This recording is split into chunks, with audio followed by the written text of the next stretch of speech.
Speaker. Bakshi. Thank you, Mr. Speaker, and it's my pleasure to stand and speak on this part of the Gambling Harm Reduction Amendment Bill.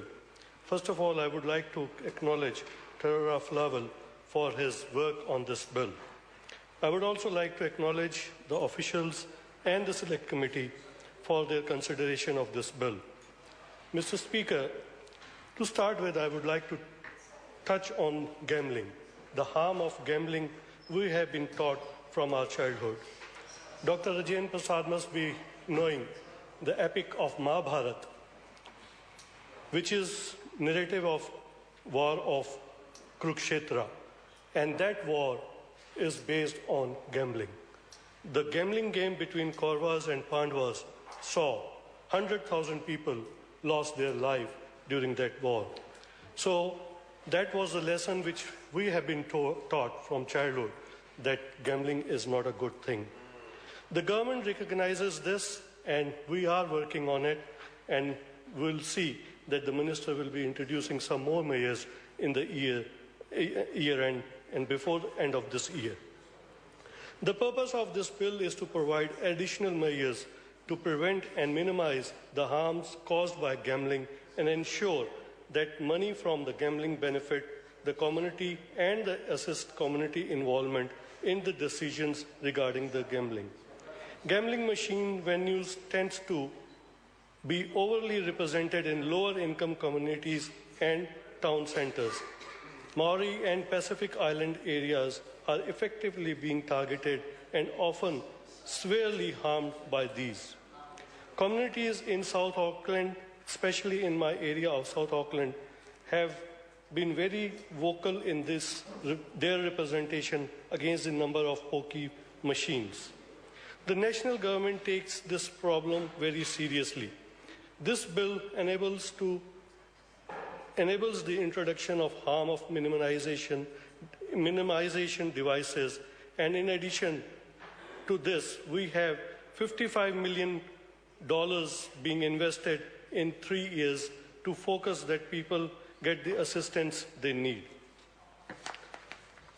The most overwhelming submissions, there were a number of submissions received by the Select Committee, and the most of the submissions came from the people who have experienced the harm from the pokie machines with their personal accounts of lives that have been torn apart by the pokie machines.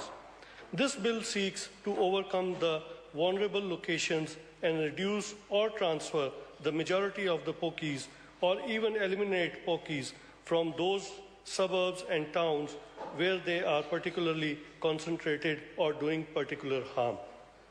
In fact, many communities at risk have voiced their feelings concerning the pokie machines in their areas and have been successful in having them removed. Mr. Speaker, the bill specially requires all pokie machine trusts, corporate societies, and other distributors of the proceeds of gambling machines to return at least 80% of their funds generated by the gambler losses on local pokie machines back into the charitable organization that are meeting priority needs in the same local authority area as the venue. However, this would mean that the groups in other areas, including rural area, might miss out some of the fundings if they are limited, and indeed no machines in these areas are there. For example, the majority of the pokie machines are situated in the CBDs of the large cities, and therefore the provision of 80% requirement would mean that the funding is returned to the communities other than those from which the money was raised.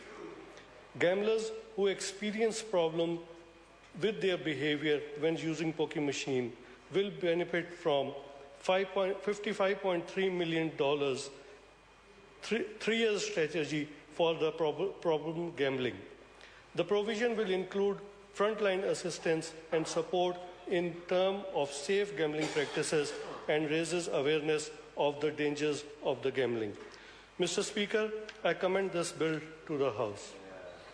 Honourable Clayton Cosgrove.